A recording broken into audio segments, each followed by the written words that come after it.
ജീവനും ജീവിതവും എന്ന ക്ലാസ്സിലേക്ക് ജോയിൻ ചെയ്തിട്ടുള്ള എല്ലാ പ്രിയപ്പെട്ടവരെയും സ്വാഗതം ചെയ്യുന്നു. ഇന്ന് 139ാമത്തെ ക്ലാസ് നയിക്കുന്നത് പ്രിയ സുനിൽ ബി പോൾ സവർണാണ്. സവർണെ പ്രത്യേകം സ്വാഗതം ചെയ്യുന്നു. ഇന്ന് നമ്മൾ ചർച്ച ചെയ്യുവാനും ചിന്തിക്കുവാനുമായിട്ട് പോകുന്ന വിഷയം നമ്മുടെ കൃപാവരങ്ങൾ എങ്ങനെ നമുക്ക് കണ്ടെത്താം, അതെങ്ങനെ വിശ്വസ്തമായി നമുക്ക് ഉപയോഗിക്കാം എന്നുള്ള വിഷയമാണ്. ഇന്ന് നാം ഈ സബ്ജക്റ്റ് ചർച്ച ചെയ്യാനായിട്ട് പോകുമ്പോൾ ഞാൻ ചിന്തിച്ച ഒരു കാര്യം, നമ്മൾ ജനിച്ചപ്പോൾ ദൈവം നമുക്ക് ധാരാളം കഴിവുകൾ നൽകിയിട്ടുണ്ട്. കാണാനുള്ള കഴിവ്, കേൾക്കാനുള്ള കഴിവ്, ഇങ്ങനെ വ്യത്യസ്തമായിരിക്കുന്ന കഴിവുകൾ നൽകിയിട്ടുണ്ട്. അതുപോലെ തന്നെ നാം ആത്മീയമായിട്ട് ജനിച്ചപ്പോൾ ദൈവം നമുക്ക് ധാരാളം കഴിവുകൾ നൽകിയിട്ടുണ്ട്. അതിനാണ് കൃപാവരങ്ങൾ എന്ന് പറയുന്നത്.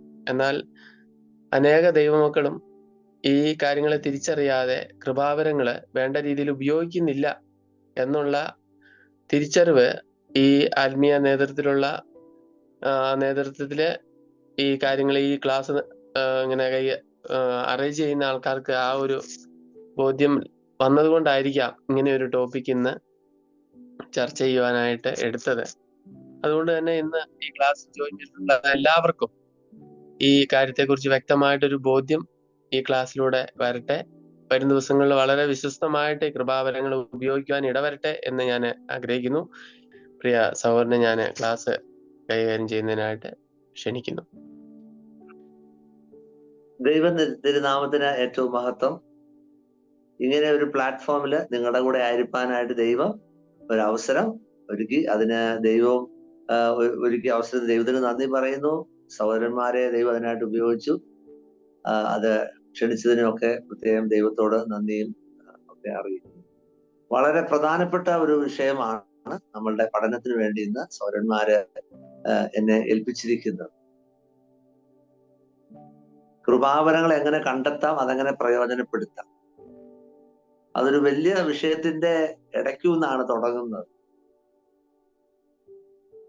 അപ്പം ആ വിഷയത്തിലേക്ക് വരുന്നതിന് ചില മുൻധാരണകൾ നമുക്ക് ഉണ്ടായിരിക്കേണ്ടത് വളരെ ആവശ്യമാണ്.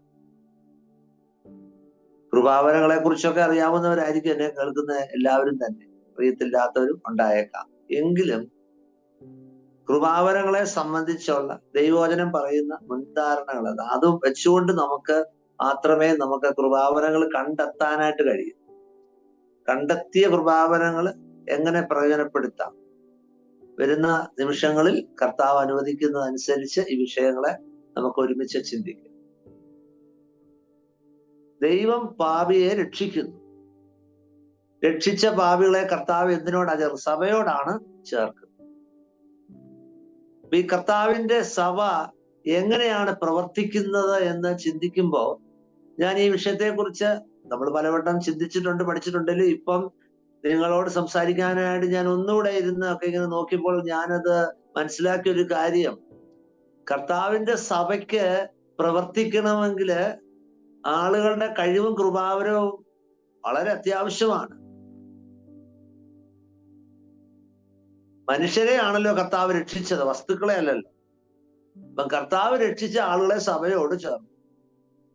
അപ്പം അതുകൊണ്ട് സഭയുടെ പ്രവർത്തനം, സഭയുടെ മുന്നോട്ടുള്ള ഗമനത്തിന് വളരെ അത്യന്താപേക്ഷിതമായ കാര്യമാണ് കൃപാവരങ്ങൾ എന്ന് പറയുന്നത്. എല്ലാവർക്കും അറിയാവുന്ന കാര്യങ്ങളാണെങ്കിലും ചില കാര്യങ്ങൾ ഞാൻ മുന്നോടിയായിട്ട് പറയട്ടെ. അതൊക്കെ ഇച്ചിരി ഓടിച്ചങ്ങ് പറയും വിഷയത്തിലേക്ക് വരുന്നതിന് മുമ്പേ. കൃപാവരങ്ങൾ എന്താണ്, എന്തല്ല എന്നൊക്കെ നിങ്ങൾക്കറിയാം. എങ്കിലും ഞാൻ ചുരുക്കമായിട്ട് പ്രതിപാദിച്ച് മുന്നോട്ട് പോകണമെന്നാണ് ആഗ്രഹിക്കുന്നത്. വിഷയത്തിന്റെ ഒഴുക്കിന് വേണ്ടി രക്ഷിക്കപ്പെട്ട ദൈവമക്കൾക്ക് ഷാജി ഓർപ്പിച്ചതുപോലെ അതാണ് ആത്മാവിൽ ജനിക്കുമ്പോൾ, രക്ഷിക്കപ്പെടുന്ന അന്ന് മുതൽ ദൈവം കൊടുക്കുന്ന പ്രത്യേക കഴിവുകളെയാണ് കൃപാവരങ്ങൾ എന്ന് പറയുന്നത്. Special abilities given to a child of God. രക്ഷിക്കപ്പെടുമ്പോൾ അത് കിട്ടാം, രക്ഷിക്കപ്പെട്ടതിന് ശേഷം കിട്ടാം, രക്ഷിക്കപ്പെട്ട കാരണത്താലാണ് അത് ലഭിക്കുന്നത്. ബൈബിളില് ഈ കൃപാവരങ്ങളെ കുറിച്ച് പറയുന്ന അതിനുപയോഗിച്ച വാക്കുകള് കാരിസ്മ എന്ന വാക്ക് ഉപയോഗിച്ചിട്ടുണ്ട്, കൃപാദാനം, അതിന്റെ പ്ലൂറല് കരിസ്മാറ്റ, ഇങ്ങനെയുള്ള പല വാക്കുകളൊക്കെ ഉപയോഗിച്ചിട്ടുണ്ട്. കൃപയാൽ ലഭിക്കുന്ന ദാനങ്ങളാണ്. കൃപാവരങ്ങൾ ഒരിക്കലും സ്വാഭാവിക കഴിവുകളല്ല. നമുക്കറിയാം, മാതാപിതാക്കളിൽ നിന്നും ജനനം വഴി ലഭിക്കുന്ന കഴിവുകളെയാണല്ലോ സ്വാഭാവിക കഴിവുകൾ എന്ന് വിളിക്കുന്നത്, നാച്ചുറൽ ടാലൻസ്. അപ്പൊ കൃപാവരം വേറെ, നാച്ചുറൽ ടാലൻസ് വേറെ. അതൊക്കെ അറിയാം നമുക്ക്. പ്രസംഗിക്കാനുള്ള കൃപാവരം, പഠിപ്പിക്കാനുള്ള കൃപാവരം, സഹായിക്കാനുള്ള കൃപാവരം, ശുശ്രൂഷിക്കാനുള്ള കൃപാവരം, നമ്മൾ അങ്ങനെയാ കൃപാവരങ്ങളെ പറയുന്നത്. എന്നാൽ പാടാനുള്ള കൃപാവരം എന്ന് പറയത്തില്ല. പാടാനുള്ള കഴിവ്, കുക്കിങ്ങിനുള്ള കഴിവ്, കൃഷി ചെയ്യാനുള്ള ഒരു കഴിവ്, തയ്ക്കാനുള്ള ഒരു കഴിവ്, പെയിന്റിങ്ങിനുള്ള കഴിവ്, ഡ്രോയിങ്ങിനുള്ള കഴിവ്, അതല്ല കണ്ടോ. അപ്പൊ കേട്ടപ്പോ തന്നെ മനസ്സിലായി വ്യത്യാസങ്ങളാണ്. കൃപാവരങ്ങളെ സംബന്ധിച്ച് വളരെ പ്രധാനപ്പെട്ട അറിഞ്ഞിരിക്കേണ്ട ചില കാര്യങ്ങൾ നിങ്ങളുടെ ശ്രദ്ധയിലേക്ക് കൊണ്ടുവരാൻ ആഗ്രഹിക്കും. ഒന്ന്, കൃപാവരങ്ങൾ ദൈവത്തിന്റെ സർവാധികാരത്തിലാണ് നൽകപ്പെടുന്നത്. സോവറൻലി ഗിവൺ. 1 കൊരിന്ത്യർ 12:11 അത് വളരെ വ്യക്തമായിട്ട് പറയുന്നുണ്ട്. താൻ ഇച്ഛിക്കും പോലെ. പരിശുദ്ധാത്മാവ് രക്ഷിക്കപ്പെട്ട പുതിയ ഈ ആളെ ക്രിസ്തുവിന്റെ സഭയോട് ചേർക്കുന്നു. സഭയിൽ അങ്ങനെ വെക്കുക, ബോഡി ഓഫ് ക്രൈസ്റ്റിലേക്ക് കൊണ്ടുവച്ചു. എന്നിട്ട് എന്ത് ചെയ്യുന്നു? തന്നെ വെച്ച തനിക്ക് തന്റെ ആ ഇരിപ്പിന് ആവശ്യമായ തന്റെ അവിടുത്തെ ആ ഫംഗ്ഷൻ ആവശ്യമായിട്ടുള്ള കാര്യങ്ങളെ പരിശുദ്ധാത്മാവ് കൊടുക്കുന്നു. ശരീരത്തിന്റെ എവിടെയാണ് ഈ അവയവം ഇരിക്കേണ്ടത് എന്ന് നമ്മളല്ല തീരുമാനിക്കുന്നത്. അത് ദൈവത്തിന്റെ പ്രിറോഗേറ്റീവാണ്.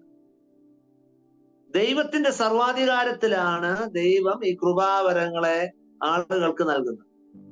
അപ്പൊ പരിശുദ്ധാത്മാവ് ഇച്ഛിക്കും പോലെയല്ലേ കൊടുക്കുന്നത്. അപ്പൊ എന്ത് ചെയ്തു? ഒരു വിശ്വാസിയെ കർത്താവ് അങ്ങനെ സഭയോട് ചേർത്തു. സഭയിലാണ് അവന്റെ പൊസിഷൻ. കർത്താവിന്റെ ശരീരമാകുന്ന സഭയിൽ അങ്ങനെ വെച്ചു. അപ്പൊ അവിടെ ഇരുന്ന് പ്രവർത്തിക്കാൻ ആവശ്യമായിട്ടുള്ള കഴിവ് വേണ്ടേ? അതാണ് ഈ കൃപാവരം എന്ന് പറയുന്നത്. അത് നമ്മൾ ഉപയോഗിച്ച് പ്രാർത്ഥിച്ചത് കൊണ്ടൊന്നും വാശി പിടിച്ചുകൊണ്ടൊന്നും കിട്ടത്തില്ല. അത് കിട്ടണമെങ്കിൽ എന്ത് ചെയ്യണം? ദൈവത്തിന്റെ പരിശുദ്ധാത്മാവിന്റെ സർവാധികാരത്തിലാണ്. അത് മനസ്സിലാക്കണം. അപ്പൊ ചില ആളുകൾ ഇതൊക്കെ അറിയാതെ കൃപാവരങ്ങൾക്ക് വേണ്ടി ഭയങ്കര നമ്മുടെ ചുറ്റുമുള്ള ക്രൈസ്തവ കോളങ്ങളിൽ കൃപാവരങ്ങൾക്ക് വേണ്ടി മല്ലു പിടിക്കുന്നവരുണ്ട്. ഇന്ന വരം തന്നേ പറ്റത്തുള്ളൂ എന്നൊക്കെ പറയുന്നവരുണ്ട്. അതിനുവേണ്ടി ഉപവസിച്ച് പ്രാർത്ഥിക്കുന്നവരുണ്ട്. അതെ, കൃപാവരങ്ങൾക്ക് വേണ്ടി നമുക്ക് ദൈവത്തോട് പ്രാർത്ഥിക്കാം. ഏതാണ് സഭയ്ക്ക് പ്രാർത്ഥിക്കാം, അതൊക്കെ അതിനെക്കുറിച്ചല്ല ഞാൻ പറയുന്നത്. പക്ഷെ അങ്ങനെ വാശി പിടിച്ചാൽ കിട്ടണമെന്നില്ല. ദൈവത്തിന്റെ സർവാധികാരത്തിലല്ലേ അത് കൊടുക്കുന്നത്. 2, it is given for the profit of the church. കർത്താവിന്റെ ശരീരമാകുന്ന സഭയുടെ പ്രയോജനത്തിന് വേണ്ടി. 1 കൊരിന്ത്യർ 12:7. അപ്പൊ എന്താ? ശരീരത്തെ കൂടുതൽ യൂസ്ഫുൾ ആക്കാനാണ് ഈ വരങ്ങൾ, പ്രോഫിറ്റബിൾ ആക്കാൻ. ഒരാളെ കർത്താവ് സഭയോട് ചേർത്തു. ആ സഭയോട് ചേർത്ത സഭയിലാണ് അദ്ദേഹത്തിന്റെ പൊസിഷൻ, അദ്ദേഹത്തിന്റെ ലൊക്കേഷൻ, അദ്ദേഹത്തിന്റെ ഫംഗ്ഷൻ ആവശ്യമായ കൃപാവരം പരിശുദ്ധാത്മാവ് ഇങ്ങനെ കൊടുക്കുക. അതിന്റെ ഫുൾ പ്രയോജനം ആർക്കാ? ഹോൾ ബോഡിക്കാണ് കിട്ടാൻ പോകുന്നത്. ശരീരത്തിന് മൊത്തമാണ്.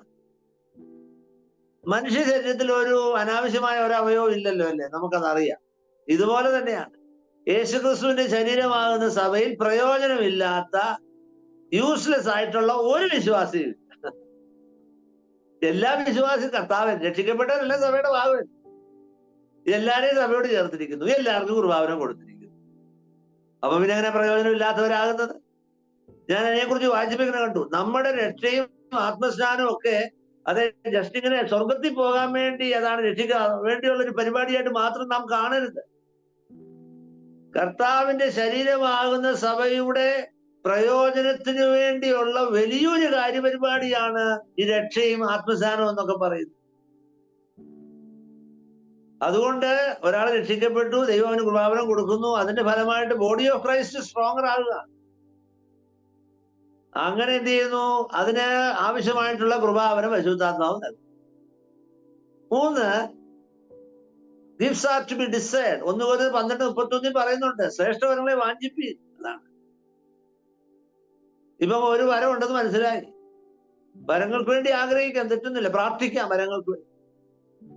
രക്ഷിക്കപ്പെടുമ്പോൾ ചിലപ്പോൾ ഒരു വരമായിരിക്കും രക്ഷിക്കപ്പെടുമ്പോൾ കിട്ടിയത്, പിന്നെയും വരങ്ങൾ കൊടുക്കരുതോ? പിന്നെ ഞാനിങ്ങനെ വായിച്ചപ്പോൾ പല ദേവദാസന്മാരുടെ ഇങ്ങനെ സാക്ഷി കണ്ടു. അവർ രക്ഷിക്കപ്പെട്ടപ്പോൾ അവർക്ക് ലഭിച്ചത് ഒരു വരമാരും തിരിച്ചറിഞ്ഞു. എന്നാൽ അവരുടെ ശുശ്രൂഷയൊക്കെ അവരങ്ങനെ പുരോഗമിച്ചപ്പോൾ അവർക്ക് ഒന്നിൽ കൂടുതലല്ല പല വരങ്ങളുണ്ടെന്ന് അവർക്ക് മനസ്സിലായി. പ്രിയമുള്ളവരെ, അതായത് ദൈവത്തിന്റെ നാമമഹത്വത്തിനായി കൂടുതൽ വരം തരണേ എന്ന് ആഗ്രഹിക്കുന്നത് തെറ്റല്ല. നാലാമതൊരു കാര്യം, it is suited to each possessor. ശരീരത്തിലുള്ള ഓരോ ഓർഗനും ഒരു ഫങ്ഷൻ ഉണ്ടല്ലോ, അല്ലേ? അപ്പൊ സഭയാകുന്ന ശരീരത്തിലുള്ള വിശ്വാസിക്ക് ഒരു ഫങ്ഷൻ ഉണ്ട്. ആ ഫങ്ഷന്, ആ അവയവത്തിന് ആവശ്യമായ കൃപാവരമാണ് കൊടുക്കുന്നത്. അത് ഓർക്കണം. അയാൾക്ക് പ്രസംഗിക്കാൻ കൊടുത്തു, എനിക്കെന്തുകൊണ്ട് കിട്ടിയില്ലെന്ന് പറഞ്ഞ് വാശി പിടിച്ചിട്ട് കാര്യമില്ല. എ എന്ന അവയവത്തിന് പ്രവർത്തിക്കാനായിട്ട് കർത്താവ് പ്രസംഗിക്കാനുള്ള കൃപാവരം കൊടുത്തു. ബി എന്ന അവയവത്തിന് പ്രസംഗിക്കാനല്ല കൊടുത്തത്, പ്രബോധിപ്പിക്കാനാ കൊടുത്തത്. സങ്കടപ്പെട്ടിട്ട് കാര്യമില്ല. പക്ഷെ ഒരാളെ പോലും അങ്ങനെ മറന്നിട്ടില്ല പരിശുദ്ധാത്മ. ഞാൻ അതിനെക്കുറിച്ച് വായിച്ചപ്പോൾ കണ്ടു, പ്രോപ്പർ ഗിഫ്റ്റ് ആണ് ഓരോ അവയവത്തിനും ഓരോ വിശ്വാസിക്കും കൊടുത്തിരിക്കുന്നത്, ഫങ്ഷൻ അനുസരിച്ചാണ്. അപ്പൊ ഈ ഒരു ധാരണ അടിസ്ഥാനത്തിലാണ് നമ്മൾ നമ്മുടെ ക്ലാസ് മുന്നോട്ട് പോകുന്നത്. ഇത് ദൈവത്തിന്റെ പരിശുദ്ധാത്മാവിന്റെ സർവാധികാരത്തിലാണ് നൽകപ്പെടുന്നത്. അപ്പൊ സർവാധികാരത്തിൽ നൽകപ്പെടുന്ന ഒരു കാര്യമാണ്. സഭയുടെ പൊതുപ്രയോജനത്തിന് വേണ്ടിയാണ്. എനിക്ക് കേവനാകാനല്ല, എനിക്കൊന്ന് ഇച്ചിരി ആളാകണം, അല്ലല്ലല്ലോ. സഭയുടെ നന്മയ്ക്ക് വേണ്ടി, ശരീരത്തിന്റെ പ്രയോജനത്തിന് വേണ്ടിയാണ്. ഇത് ആഗ്രഹിക്കാം, തെറ്റൊന്നുമില്ല. ഓരോ പ്രൊസസറിന്റെയും ഓരോ അവയവത്തിന്റെയും അതിനാവശ്യമായിട്ടുള്ളത് അങ്ങനെയാണ്. ഫങ്ഷൻ അനുസരിച്ചുള്ളതാണ് കൃപാവരം. ഒരു അവയവം എങ്ങനെയാണ് ഫങ്ഷൻ ചെയ്യേണ്ടത്? സുവിശേഷകനായിട്ടാണ് ഒരു അവയവം ഫങ്ഷൻ ചെയ്യേണ്ടത്. ദൈവം ആഗ്രഹിച്ചാൽ അദ്ദേഹത്തിന് ദൈവം ഇവാഞ്ചലിസത്തിന് ഗിഫ്റ്റ് കൊടുക്കും. കാരണം സുവിശേഷകനായിട്ട് ഫങ്ഷൻ ചെയ്യേണ്ട ആളല്ലേ. അത് നമ്മൾ മനസ്സിലാക്കണം. അപ്പൊ നമുക്കൊരു കാര്യം മനസ്സിലായല്ലേ? എന്താ മനസ്സിലായത്? അതെ, കർത്താവിന്റെ ശരീരമാകുന്ന സഭയിൽ ശരീരമാകുന്ന സഭ, ശരീരത്തിലെ അവയവങ്ങളെ പോലെ ശരീരമാകുന്ന സഭയിലെ ഒരു അവയവമാണ് ഞാൻ. എനിക്ക് ചില പ്രത്യേക കാര്യങ്ങൾ പരിശുദ്ധാത്മാവ് തന്നിട്ടുണ്ടെന്നുള്ള ഒരു ചിന്ത നമുക്ക് വന്നിട്ടുണ്ട്. അപ്പൊ ഞാനിങ്ങനെ പറയും, സഭയുടെ ആകമാന പുരോഗതിക്ക് വേണ്ടി, ആത്മീക വളർച്ചയ്ക്ക് വേണ്ടി ദൈവത്തിന്റെ പരിശുദ്ധാത്മാവ് രക്ഷിക്കപ്പെട്ട എനിക്ക് ചില പ്രത്യേക കഴിവുകൾ തന്നിട്ടുണ്ടെന്ന് ഉള്ള സൂചന നമുക്ക് മനസ്സിലായി. എല്ലാവർക്കും കൊടുത്തിട്ടുണ്ട്. അപ്പൊ എനിക്കുണ്ടല്ലോ. അപ്പൊ ഒരു ചോദ്യം ഉണ്ടത്, എന്താ എനിക്കുള്ളതെന്ന് അറിയണ്ടേ? അതാണ് നമ്മളുടെ ഉദ്യമം എന്ന് പറയുന്നത്. നമുക്കത് അറിയണം. അപ്പൊ ഇതാണ് സത്യമെങ്കിൽ എനിക്ക് കൃപാവരം ദൈവം തന്നിട്ടുണ്ട്. ഇത് വളരെ ക്ലിയർ ടീച്ചിങ് ആണ്, അല്ലെ? I am a member of the body of Christ. I have a function to do. അപ്പൊ ഈ ഫങ്ഷൻ ചെയ്യാൻ ആവശ്യമായിരിക്കുന്ന പ്രത്യേക കഴിവ് പരിശുദ്ധാത്മാവ് ഓരോരുത്തർക്കും കൊടുക്കും, എനിക്കും തന്നിരിക്കും. അപ്പൊ അങ്ങനെയെങ്കിൽ ഇത് തിരിച്ചറിയണം. അതാണല്ലോ നമ്മുടെ ക്ലാസിന്റെ ഒന്നാമത്തെ ഭാഗം എന്ന് പറഞ്ഞാൽ. So in order to identify, recognise, നമുക്ക് തിരിച്ചറിയണമെങ്കിൽ ചില കാര്യങ്ങളുണ്ട്. അത് ഞാൻ പറയാൻ ആഗ്രഹിക്കുക അക്കമുണ്ട്. ഒന്ന്, have a realisation of God's provision. ദൈവിക ക്രമീകരണത്തെ കുറിച്ചുള്ള ഒരു തിരിച്ചറിവുണ്ടാകും. ഈ കൃപാവരം സംബന്ധിച്ചുള്ള ദൈവിക ക്രമീകരണത്തെ കുറിച്ച് ഒരു തിരിച്ചറിവ്. എന്താ തിരിച്ചറിവാണെന്നറിയാമോ? നിങ്ങൾ റിയലൈസ് ചെയ്യണം. എന്താ റിയലൈസ് ചെയ്യേണ്ടത്? God has given me at least one spiritual gift. ഒരു കൃപാവരം എങ്കിലും ദൈവം എനിക്ക് തന്നിട്ടുണ്ടെന്ന് തിരിച്ചറിയണം. തന്നിട്ടുണ്ട് എനിക്ക്. ദൈവം ആഗ്രഹിക്കുന്നത് ഞാനത് അറിയണമെന്ന് ദൈവം ആഗ്രഹിക്കുക. എന്നിട്ട് തന്റെ മഹത്വത്തിന് വേണ്ടി ഞാൻ ഉപയോഗിക്കണം. ഇതാണ് ആദ്യത്തെ സ്റ്റെപ്പ്. എന്നെ കേൾക്കുന്ന എല്ലാ ദൈവമക്കളോടും ഞാൻ പറയാണ്, രക്ഷിക്കപ്പെട്ട എല്ലാ ദൈവമക്കളും, സ്ഥാനപ്പെട്ടെന്നല്ല, രക്ഷിക്കപ്പെട്ട എല്ലാ ദൈവങ്ങളോടും പറയാ, ഈ ഒരു റിയലൈസേഷനിലേക്ക് നമ്മൾ വരണം. എല്ലാ സഭയിലുള്ള മുഴുവൻ വിശ്വാസികളും തിരിച്ചറിയണം. എന്താണ്? രക്ഷിക്കപ്പെട്ട എനിക്ക്, ഞാൻ യേശുക്രിസ്തുവിന്റെ ശരീരമാണ് സഭയിലെ ഒരു അവയവമാണ്, മെമ്പറാണ്. തദ്ദേശ സഭയിലെ അംഗമെന്നുള്ളതല്ല ഞാൻ ഈ പറഞ്ഞത്. ശരീരത്തിന്റെ പ്രവർത്തനത്തിന് വേണ്ടി ദൈവം എനിക്ക് ഒരു കൃപാവരമെങ്കിലും തന്നിട്ടുണ്ട്. അപ്പൊ ദൈവം എന്താണ് ആഗ്രഹിക്കുന്നത്? ഞാൻ അത് അറിയണം, എന്നിട്ട് തന്റെ മഹത്വത്തിന് വേണ്ടി ഞാൻ ഉപയോഗിക്കണം. ഈ ഒരു അറിവ് ആദ്യമായിട്ട് നമ്മുടെ മനസ്സിലേക്ക് അതൊന്ന് കൊണ്ടുവന്നേ. അങ്ങനെ ഒന്ന് കൊണ്ടുവന്നേ. അതാണ് ദൈവം എനിക്ക്, നിങ്ങളോട് തന്നെ പറ, ശരിയാ, ദൈവം എനിക്ക് അപ്പൊ കൃപാവരം തന്നിട്ടുണ്ട്. ചില ആളുകൾ ചിലര് പറയാറുണ്ട് കേട്ടോ, എനിക്ക് ഒരു വരവും തന്നിട്ടില്ല, എന്നെ എന്തിനു രക്ഷിച്ചത് പോലും എനിക്കറിയില്ല. ചില അറിവില്ലാതെ ബോധമില്ലാതൊക്കെ പറയും. അതൊക്കെ അവര് അറിവില്ലാതെ പറയുന്ന കാര്യങ്ങൾ. അങ്ങനെ പറയുന്നവരുണ്ട്. എനിക്ക് ഒരു കഴിവില്ല സവര, എനിക്ക് പ്രത്യേകിച്ച് ഞാൻ സഭയെ വന്നിട്ട് പോകും, അല്ലാതെ പ്രത്യേകിച്ച് കൃപാവരം എനിക്കുണ്ടെന്ന് തോന്നുന്നില്ല. അങ്ങനെ ആളുകൾ പറയാറുണ്ട്. അല്ലല്ല, നിങ്ങളൊരു ബിലീവർ ആണോ? നിങ്ങൾക്ക് സ്പിരിച്വൽ ഗിഫ്റ്റ് ഉണ്ട്. അപ്പൊ അതാണ് ഒന്നാമത്തെ കാര്യം. രണ്ടാമത് എന്താണ്? ഇത് തിരിച്ചറിയണമെങ്കിൽ പ്രാർത്ഥന വളരെ ഒരു പങ്കുണ്ട്.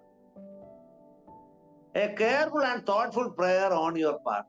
എന്ന് പറഞ്ഞു കഴിഞ്ഞാൽ ഇതിനെക്കുറിച്ച് പറഞ്ഞു, സൃഷ്ടാവ് രക്ഷകന്റെ അടുക്കിലേക്ക് പോവുക അല്ലെ. നമ്മെ സൃഷ്ടിച്ച, നമ്മെ രക്ഷിച്ച, നമുക്ക് കൃപാവരം തന്ന ആളിന്റെ അടുക്കിലേക്ക് തന്നെ പോകണം. കാരണം ദൈവമാണല്ലോ നമുക്ക് തന്നത്. അപ്പം ദൈവത്തിനൊരു ഉദ്ദേശമുണ്ടല്ലോ ഇതിനെക്കുറിച്ച് അല്ലേ. എനിക്ക് ഈ വരം ഇങ്ങനെ ദൈവം തന്നപ്പോ ദൈവത്തിനൊരു പദ്ധതി ഉണ്ടല്ലേ. ഈ വരം കൊണ്ട് സുനിൽ ഇന്നത് ചെയ്യണം, ഷാജി ഇന്നത് ചെയ്യണം, സേവ്യർ ഇന്നത് ചെയ്യണം. ദൈവത്തിനൊരു ഉദ്ദേശമുണ്ട് അല്ലേ. അപ്പൊ അത് ദൈവത്തിന്റെ ഉദ്ദേശം അറിയണ്ടേ. വളരെ പ്രധാനപ്പെട്ട ഒരു കാര്യമാണ്. നമ്മൾ ദൈവഹിത പ്രകാരമുള്ള വിഷയങ്ങൾക്ക് വേണ്ടി പ്രാർത്ഥിക്കാമല്ലോ. അപ്പൊ ഇത് ദൈവഹിത പ്രകാരമാണെന്ന് നിങ്ങൾക്ക് മനസ്സിലായെങ്കിൽ തീർച്ചയായിട്ടും നമ്മൾ ദൈവഹിത പ്രകാരമുള്ള മറ്റു വിഷയങ്ങൾ പ്രാർത്ഥിക്കുന്ന പോലെ പ്രാർത്ഥിക്കണം. പലരും പ്രാർത്ഥിക്കാറില്ല, ചിലപ്പോൾ പ്രാർത്ഥിച്ചിട്ടുണ്ടായിരിക്കില്ല. പ്രാർത്ഥിക്കാൻ പറ്റുന്ന ഒരു കാര്യമാണ്. എന്താ പ്രാർത്ഥിക്കേണ്ടത്? ദൈവമേ, എന്റെ കൃപാവരം തിരിച്ചറിയാൻ എന്നെ സഹായിക്കണം എന്നൊരു പ്രാർത്ഥന നിങ്ങളുടെ പ്രാർത്ഥനാ വിഷയത്തിൽ ഉൾപ്പെടുത്തിക്കോ. എന്റെ കൃപാവരങ്ങളെ തിരിച്ചറിയാൻ എന്നെ സഹായിക്കണമേ. ദൈവത്തോട് പറയാം, കർത്താവെ എനിക്കൊരു വരം തന്നിട്ടുണ്ടെന്ന് എനിക്ക് മനസ്സിലായി, ഒരു വരമെങ്കിലും എനിക്കുണ്ട്, അതിനായി സ്തോത്രം കർത്താവെ. നിന്റെ മഹത്വത്തിന് വേണ്ടി ഞാൻ അത് ഉപയോഗിക്കണമെന്ന് എനിക്ക് മനസ്സിലായി, പക്ഷെ അത് എനിക്ക് അറിയത്തില്ല. അതെനിക്ക് ദൈവമേ കാണിച്ച് മനസ്സിലാക്കി തരണം, എന്നെ ഗൈഡ് ചെയ്യണം ആ വിഷയത്തിൽ. അപ്പൊ അതിനെക്കുറിച്ച് ഞാൻ ഇങ്ങനെ വായിച്ചപ്പോ കണ്ടത്, ഈ പ്രാർത്ഥിക്കുന്നവർ ഒരു തീരുമാനത്തോടെ പ്രാർത്ഥിക്കണം. എന്നറിയോ? Pray with a willingness to use it in a way honoring to God. ദൈവത്തിന് മഹത്വം കരയറ്റുന്ന നിലയിൽ ഈ വരം ഉപയോഗിക്കൂ എന്നുള്ള തീരുമാനത്തോടെ പ്രാർത്ഥിക്കണം. അപ്പൊ നിങ്ങൾ വിചാരിക്കുന്നത് അങ്ങനെ പറഞ്ഞത് അങ്ങനെയല്ലേ? അങ്ങനെ വളരെ പ്രധാനപ്പെട്ട ഒരു കാര്യമാണ്. കർത്താവെ, അതാണ് ഇപ്പൊ വരം കാണിച്ചു തരണേ, വരം എനിക്ക് മനസ്സിലാക്കി തരണം, എന്നെ ആ വരത്തിലേക്ക് ഗൈഡ് ചെയ്യണം എന്ന് പ്രാർത്ഥിക്കുമ്പോ ഈ ഒരു തീരുമാനം ആവശ്യമാണെന്നാണ് പറയുന്നത്. എന്താണ്? ദൈവത്തിന് മഹത്വം കരയേറ്റുന്ന നിലയിൽ ഈ വരം ഉപയോഗിക്കുവാനുള്ള ഒരു വില്ലിങ്നെസ് നമുക്ക് വേണം. അതെ, കർത്താവ് എനിക്ക് ഈ വരം എനിക്ക് മനസ്സിലാക്കി തന്നാൽ ഞാനത് ഉപയോഗിക്കും, ദൈവത്തിന്റെ മഹത്വത്തിനായിട്ട് ഉപയോഗിക്കുമെന്നുള്ള തീരുമാനത്തോടെ വേണം പ്രാർത്ഥിക്കാൻ. ചില ആളുകൾ പ്രാർത്ഥിക്കാറില്ല. എന്താന്ന് ചോദിച്ചു കഴിഞ്ഞാല് അവര് വിചാരിക്കും, ഇനിയിപ്പം അവര് പറയുന്നതാണ് പ്രാർത്ഥിക്കാറില്ലാത്തതിന്റെ കാരണം എന്താണ്? They are reluctant to use the gift. അവർക്ക് ഗിഫ്റ്റ് ഉപയോഗിക്കാനെന്ന് അവർ പറയുന്നതാണ്. ഇനിയിപ്പോ ഇങ്ങനെ സമാധാനമായിട്ട് ഇപ്പൊ സഭയിൽ ഇരിക്കുക, പ്രത്യേകിച്ച് വലിയ കൊല്ലാപ്പൊന്നുമില്ല, ഇങ്ങനെയൊക്കെ അങ്ങ് പോയാൽ മതി എന്റെ പൊന്നു ബ്രദറെ, ഞാൻ ഇനി കൂടുതൽ ഇനി കൃപാവരം കണ്ടെത്തി അതിന്റെ ഒന്നും തലവേദന എനിക്ക് താല്പര്യമില്ല. അയ്യോ, അത് ഞാൻ അതിനെക്കുറിച്ച് വായിച്ചപ്പോ കണ്ടു, അത് വലിയൊരു പാപമാണ് കണ്ടു. സിൻ ടു ബി കൺഫസ്ഡ്, ഏറ്റുപറയേണ്ട ഒരു പാപമാണ്. ദൈവം ഒരു നന്മ നമ്മുടെ ഉള്ളിൽ വെച്ചിരിക്കുന്നു, ദൈവത്തിന്റെ പരിശുദ്ധാത്മാവ് ഒരു കൃപാവരം വെച്ചിരിക്കും. അത് നമ്മൾ തിരിച്ചറിഞ്ഞ് ദൈവത്തിന് വേണ്ടി വിനിയോഗിക്കാൻ വേണ്ടിയാണ് വെച്ചിരിക്കുന്നത്. ഇത് നമുക്ക് മനസ്സിലായി. നമ്മൾ എന്തോ കാരണത്താൽ ഭയപ്പെട്ടിട്ടോ മടി കൊണ്ടോ ഒക്കെ നമ്മൾ പറയാണ്, എനിക്കത് അറിയാൻ വേണ്ട, ഞാൻ പ്രാർത്ഥിക്കുന്നില്ല, അറിയാൻ വേണ്ട. അയ്യോ, അങ്ങനെ പറയരുത്. അത് തീർച്ചയായിട്ടും അത് കർത്താവ് കാണിച്ചു തരാൻ വേണ്ടി കർത്താവിനോട് ആത്മാർത്ഥമായിട്ട് പ്രാർത്ഥിക്കേണ്ട ഒരു വിഷയം. നമ്പർ 3, തിരിച്ചറിയണമെങ്കിൽ മൂന്നാമത് വേണ്ട കാര്യം. അപ്പൊ ഒന്നാമത് എന്താണ്? റിയലൈസേഷൻ. രണ്ടാമത് പ്രാർത്ഥിക്കണം. മൂന്നാമത് വേണം intelligent understanding of spiritual gifts. ഇവ അറിയണ്ടേ, എന്തൊക്കെ വരങ്ങളാണെന്ന് അറിയണ്ടേ. അതിനെന്ത് ചെയ്യണം? അതാണ് ഗോ ടു ദ ബൈബിൾ. അത് ബൈബിളിലേക്ക് പോകണം. So intelligent understanding of spiritual gifts from the Bible. അതിന് ബൈബിൾ അല്ലാതെ വേറെ ഏത് പുസ്തകം ഉള്ളത്? ദൈവവചനം അല്ലാതെ വേറെ ഒരു സബ്സ്റ്റിറ്റ്യൂട്ടും നമുക്കില്ല. ദൈവവചനത്തിൽ നിന്നും കൃപാവരങ്ങൾ എന്തൊക്കെയാണ് ഉള്ളതെന്ന് അറിയണ്ടേ. അതറിയണം എല്ലാ വിശ്വാസികൾക്കും. അത് എന്തൊക്കെയാണെന്ന് അറിയുമ്പോഴല്ലേ നമ്മളിങ്ങനെ പറഞ്ഞ പോലെ ആഗ്രഹിക്കണേലോ പ്രാർത്ഥിക്കണേലോ അല്ലെങ്കിൽ ഇതെനിക്ക് ഉണ്ടോ എന്നൊക്കെ തിരിച്ചറിയണമെങ്കിൽ അങ്ങനെ ഒരു അണ്ടർസ്റ്റാൻഡിങ് വേണ്ടേ. അപ്പൊ ഈ ബൈബിളിൽ പല ഭാഗത്തൊക്കെ കൃപാവരങ്ങളെ കുറിച്ച് പറഞ്ഞിട്ടുണ്ട് കേട്ടോ, പല സ്ഥലങ്ങളിൽ പറഞ്ഞിട്ടുണ്ട്. അപ്പൊ അങ്ങനെ ഒരു പെർഫെക്റ്റ് ക്ലാസിഫിക്കേഷൻ ഒന്നും ഞാൻ അങ്ങനെ കണ്ടില്ല. എങ്കിലും പഠനത്തിന്റെ സൗകര്യത്തിന് വേണ്ടി ഞാൻ അങ്ങനെ 3ആയിട്ട് തരം തിരിച്ച് പറയാന്ന് വിചാരിക്കുകയാണ്. അതങ്ങനെ ഒരു പെർഫെക്റ്റ് ക്ലാസിഫിക്കേഷൻ ഒന്നും അല്ല. ചിലപ്പോ എന്തെങ്കിലുമൊക്കെ വിട്ടുപോയാലും അത് നമുക്കത് എവിടെയെങ്കിലും അക്കോമഡേറ്റ് ചെയ്യേണ്ടതാണ്. ഞാൻ പറഞ്ഞു കഴിഞ്ഞത്. അപ്പൊ അതുകൊണ്ട് ആ നിലയിലുണ്ട്. അപ്പൊ ഈ കൃപാവരങ്ങളെ കുറിച്ച് പല ഭാഗത്ത് പറഞ്ഞിട്ടുണ്ടല്ലോ അല്ലെ. അപ്പൊ പഠന സൗകര്യാർത്ഥം കൃപാവരങ്ങളെ 3ആയിട്ട് അങ്ങോട്ട് തിരിക്കുകയാണ്. നമുക്ക് മനസ്സിലാകാൻ വേണ്ടി 3ആയിട്ട് അങ്ങോട്ട് തിരിക്കുക. എന്ന് പറയുന്നത് അത് ഞാൻ പൊതുവിൽ പറയാണ്, സൈൻ ഗിഫ്റ്റ്സ് ആണ്. അടയാള വരങ്ങൾ എന്ന് പറഞ്ഞൊരു വരങ്ങളാണ്. യേശുക്രിസ്തുവിന്റെ അപ്പോസ്തലന്മാർ വഴിയാണ് അത് നൽകപ്പെട്ടത്. അപ്പൊ ഇതിനെ അപ്പോസ്തോലിക അടയാള വരങ്ങളെന്നൊക്കെ വിളിക്കും കേട്ടോ. അതിനെക്കുറിച്ച് നിങ്ങൾക്കറിയാം. ഇന്ന് അപ്പോസ്തോലിക അടിസ്ഥാന അപ്പോസ്തോലന്മാരെ കുറിച്ചാണ് ഈ പറയുന്നത്, അല്ലെ?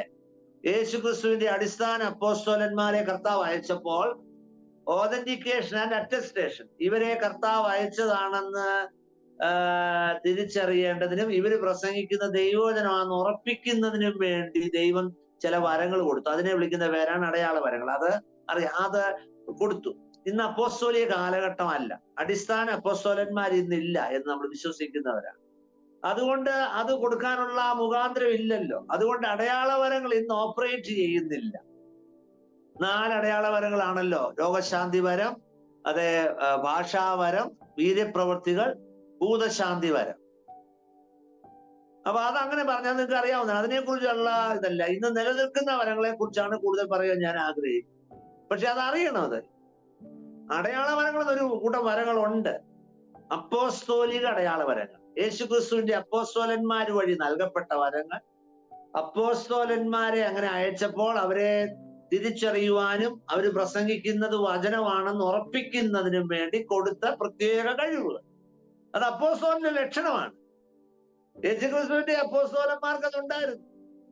അവര് മരിച്ചു മൺമറഞ്ഞു പോയി. അവര് നിത്യത വിശ്രമിക്കുന്നു. ഇന്ന് അപ്പോസ്തോലിക കാലഘട്ടമല്ല. അവർക്ക് പിന്തുടർച്ചയില്ല, അവർക്ക് പകരമില്ല. അതുകൊണ്ട് ഇനിയിപ്പോ ഒരാൾ വാശിപിടിച്ചിട്ട് കാര്യമില്ല. അതുകൊണ്ടാണ് പറയുന്നത്.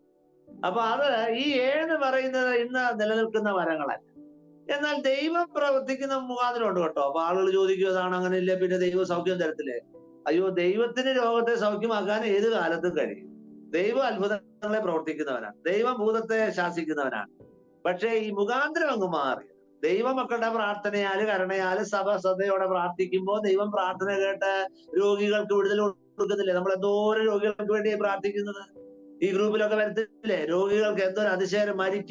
മരണത്തിന്റെ താഴ്വരയിൽ എത്തിയ രോഗികൾ സൗഖ്യം പ്രാപിക്കുന്നില്ലേ? നമ്മുടെ സഭകളിൽ നമ്മൾ പ്രാർത്ഥിച്ച് എത്രയോ ആളുകൾക്ക് വിടുതൽ കർത്താവ് കൊടുക്കുന്നുണ്ട്. അത് വലിയ വിടുതലല്ലേ? അത് ആര് പ്രാർത്ഥിച്ചിരുന്ന വിഷയം വരുന്നില്ല. ദൈവം വലിയ പ്രവൃത്തികൾ ചെയ്യും. അതൊന്നും ഇല്ലെന്നല്ല പറയുന്നത്. പക്ഷെ ഈ നിലയിലുള്ളതിൽ ബി. അടുത്ത വേറെ ഒരു ടൈപ്പ് എന്ന് പറയുന്നത് അതാ. ഇനി ബിയും സിയും ഇന്നുള്ളതാണ് കേട്ടോ. എഫേസ് ലേന. അപ്പൊ ആദ്യത്തേത് മർക്കോസ് 16 നിങ്ങൾക്ക് കാണാൻ കഴിയും. അതാണ് വായിപ്പിക്കുന്നില്ല, നമുക്കറിയാമല്ലോ. മർക്കോസ് 16:15 മുതൽ 21 വരെ താഴോട്ട് വായിക്കുമ്പോൾ ആ എ ടൈപ്പ് നമുക്ക് ഇവിടെ കാണാനായിട്ട്. ബി ടൈപ്പ് എന്ന് പറയുന്നത് എന്താണ്? എഫേസ് ലേന 4:7 മുതൽ 11 വരെ കാണുന്ന ടൈപ്പാണ്. ഉയർത്തെഴുന്നേറ്റ ക്രിസ്തു വഴി നൽകിയ കൃപാദാനം. വാസ്തവത്തിൽ അത് വെറും വരവല്ല, വരവുള്ള ആളുകളെയാണ് ദൈവം തന്നത്. എഫേസ് 4:7 മുതൽ 11 എന്താണ്? അത് ഉയർത്തെഴുന്നേറ്റ ക്രിസ്തുവാണ്. അധോഭാഗങ്ങളെ ഇറങ്ങിപ്പോയിട്ട് മുകളിലോട്ട് പോയി, എന്നിട്ട് ഉയരത്തിൽ കയറിയിട്ട് മനുഷ്യർക്ക് ദാനങ്ങളെ കൊടുത്തു. ദാനം എന്താ? ചില മനുഷ്യരെ കൊടുത്തേ. ഗിഫ്റ്റഡ് മെൻ ആണ്. 4 കൂട്ടം ആളുകളെ കുറിച്ച് ചതുർദാനങ്ങൾ എന്ന് നമ്മളെപ്പോഴും പറയുന്നതാണ്. അത് പറയുന്നുണ്ട്. അത് ഇന്നുള്ളതാണ് കേട്ടോ, ഇന്നുള്ളതാണ്. അതിലൊന്നാമത്തെ കൂട്ടുന്നത് അപ്പോസ്റ്റൽസ് എന്ന് പറയുന്ന ഇതാണ്. അപ്പോസ്തോലന്മാർ, അല്ലെ? അപ്പോസ്തോലന്മാര്, പ്രവാചകന്മാര്, സുവിശേഷകന്മാര്, ഉപദേഷ്ടാക്കൾ. അത് ഇന്നുള്ള വരങ്ങളാണ്. അപ്പോസ്തോലന്മാർ ഇന്നുണ്ടോ? അപ്പൊ അതെന്താന്ന് ചോദിച്ചു കഴിഞ്ഞാൽ പ്രൈമറി സെൻസിൽ ഇന്ന് അപ്പോസ്തോലന്മാരില്ല. യേശു ക്രിസ്തു ഉയർത്തെഴുന്നേറ്റ ക്രിസ്തുവിനെ കണ്ട ആളുകൾ എന്ന നിലയിൽ നമുക്കറിയാമല്ലോ, ആ സെൻസിൽ അപ്പോസ്തോലന്മാരിന്നില്ല. എന്നാൽ അയക്കപ്പെട്ട ആളുകളുണ്ട്, അല്ലെ? ഇതിന്റെ മീനിങ് തന്നെ എന്താ? സെൻഡ് വിത്ത് എ കമ്മീഷൻ എന്നാണ്. ഒരു ദൗത്യത്തോടുകൂടി അയക്കപ്പെടുന്ന ആളുകൾ, സഭാസ്ഥാപനത്തിന് ഗിഫ്റ്റ് ഉള്ള ആളുകൾ. ദൈവം അങ്ങനെയുള്ളവരെ എഴുന്നേൽപ്പിച്ചിട്ടുണ്ട്. ദൈവം നമുക്ക് അങ്ങനെയുള്ള ദൈവദാസന്മാരെ തന്നിട്ടുണ്ട്. മിഷണറി ഗിഫ്റ്റ് ഉള്ളവരാണ്, അപ്പോസ്തോലിക് ഗിഫ്റ്റ് ഉള്ള ആളാണ്. അവർ ഇന്നുകൊണ്ട് അങ്ങനെയുള്ളവർ സഭകളിലുണ്ട്. അങ്ങനെ നമ്മുടെ ഇടയിൽ വേർതിരിച്ച ദൈവത്തിന്റെ ദാസന്മാർക്കായി സ്തോത്രം. ഇനിയും സഭകളിൽ അങ്ങനെയുള്ളവരുണ്ടാകാം. അത് ഇന്നും ഉള്ളതാണ്. രണ്ടാമത് പ്രോഫറ്റ്സ് ആണ്. ആ വാക്കിന്റെ മീനിങ് തന്നെ ഞാൻ നോക്കി, പബ്ലിക് എക്സ്പൗണ്ടർ എന്നാണ്. ഇങ്ങനെ എക്സ്പൗണ്ട് ചെയ്യുന്നയാളാണ്. എന്താണ് ഇതിനെക്കുറിച്ച് പറയുമ്പോഴും ഈ പ്രവചന ശുശ്രൂഷയുടെ 2 വശത്തിൽ ഒരു വശം ഫോർടെല്ലിങ് ഇന്നില്ല, ഭാവി പറയുന്നത് ഇന്നില്ല. എന്നാൽ ആ ശുശ്രൂഷയുടെ പ്രബോധനം, ഉത്സാഹം, അതാണ് എഡിഫിക്കേഷൻ, ഇൻസ്ട്രക്ഷൻ, കൺസലേഷൻ, എക്സോർട്ടേഷൻ, പാപബോധം വരുത്തുന്നത്, ഇതെല്ലാം ഇന്നുള്ള മിനിസ്ട്രിയാണ്. പാപബോധം വരുത്തുന്നതിൽ പ്രസംഗിക്കാൻ കഴിവുള്ളവരുണ്ട്, എഡിഫൈ ചെയ്യുന്ന ആളുകളുണ്ട്. പ്രോഫറ്റ്സ് പ്രസംഗികളാണ്. അതിന്നും ഉള്ളതാണ്. ദൈവം പ്രസംഗിക്കാൻ കഴിവുള്ള പ്രത്യേക കഴിവുള്ളവരെ ദൈവം എഴുന്നേൽപ്പിക്കും. പ്രോഫറ്റ്സ് ഇന്നുണ്ട്, ഫോർടെല്ലിംഗ് ഇല്ല, എന്നാൽ ഇന്ന് പ്രോഫറ്റ്സ് ഉണ്ട്. മൂന്നാമത് ഇവാഞ്ചലിസ്റ്റ് ആണ്. സുവിശേഷം അറിയിക്കാൻ പ്രത്യേകം കഴിവ് കൊടുത്തിട്ടുള്ള ആളുകളാണ്. ഇവാഞ്ചലിസത്തിന് ഗിഫ്റ്റ് ഉള്ള ആളുകളാണ് ഇവാഞ്ചലിസ്റ്റ്. അവർക്ക് സുവിശേഷം പറയാൻ പ്രത്യേക കഴിവാണ്. അവര് പോയ ആളുകൾക്ക് രക്ഷിക്കപ്പെടും കേട്ടോ. സുവിശേഷം പറയാൻ പ്രത്യേക കഴിവുള്ള ആൾ ഇവാഞ്ചലിസ്റ്റ് ഇന്നും ഉണ്ട്. സുവിശേഷകന്മാർ ഇന്നും ഉണ്ട്. നാലാമത്തെ ഗ്രൂപ്പ് എന്താന്ന് പറഞ്ഞു കഴിഞ്ഞാൽ അറിയാമല്ലോ, പാസ്റ്റർ ടീച്ചേഴ്സ് ആണ്. പാസ്റ്റർ ടീച്ചേഴ്സ്, പാസ്റ്റോറൽ ഗിഫ്റ്റ് ഉള്ള ടീച്ചേഴ്സ്. പാസ്റ്റോറൽ ഗിഫ്റ്റ് എന്താണ്? പാസ്റ്റോറൽ ഗിഫ്റ്റ് ടീച്ചേഴ്സ് ഇന്നും ഉണ്ട്. പരിപാലനപരം, ഈ വിശ്വാസികളെ പ്രത്യേകം കരുതാനും പരിപാലിക്കാനും അവരെ അങ്ങനെ കൊണ്ടു നടക്കാൻ കഴിവുള്ള ആളുകൾ. സഭയുടെ ഭരണമല്ലത്. സഭ ഭരിക്കാൻ കഴിവുള്ളവർ ചിലപ്പോൾ ഇത് കാണത്തില്ല. പക്ഷെ ഇത് വരല്ല, ഈ ആടുകളെ ഇങ്ങനെ മേയിക്കുന്ന പോലെ, ആടുകളെ ഇങ്ങനെ കൊണ്ടു നടക്കുന്ന പോലെ കൊണ്ടു നടക്കാൻ പ്രത്യേക കഴിവുള്ളവർ പാസ്റ്റോറൽ ഗിഫ്റ്റ് ആണ്. ടീച്ചേഴ്സ്, ഇൻസ്ട്രക്ടർ എന്നാണ്. ആളുകൾക്ക് മനസ്സിലാകുന്ന നിലയിൽ വചനത്തിന്റെ സത്യങ്ങളെ ഇങ്ങനെ പറഞ്ഞു കൊടുക്കാൻ കഴിവുള്ളവരുണ്ട്. ഉപദേഷ്ടാക്കന്മാരാണ് അവർ. അപ്പൊ ഈ എഫേസ്യർ 4:7 വരെ പറയുന്ന ചതുർദാനങ്ങൾ ഇന്നും ഉള്ളതാണ്. അങ്ങനെയുള്ള വരം, അതെ, അങ്ങനെയുള്ള വരങ്ങളുള്ള ആളുകൾ ദൈവം നമ്മുടെ മുന്നിൽ എഴുന്നേൽപ്പിച്ചിട്ടുണ്ട്. ഇനിയും ഉണ്ടാകാം.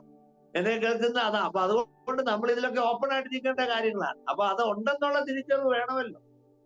മിഷണറിമാരുണ്ട്, മിഷണറി ഗിഫ്റ്റ് ഉള്ളവരുണ്ട്, പ്രോഫറ്റ്സ് ഉണ്ട്, അതിന്റെ സെക്കൻഡ് പാർട്ടാണ് ഓപ്പറേറ്റ് ചെയ്യുന്ന ഇവാഞ്ചലിസ്റ്റ് ഉണ്ട്, പാസ്റ്റർ ടീച്ചേഴ്സ് ഒക്കെ ഉണ്ട്.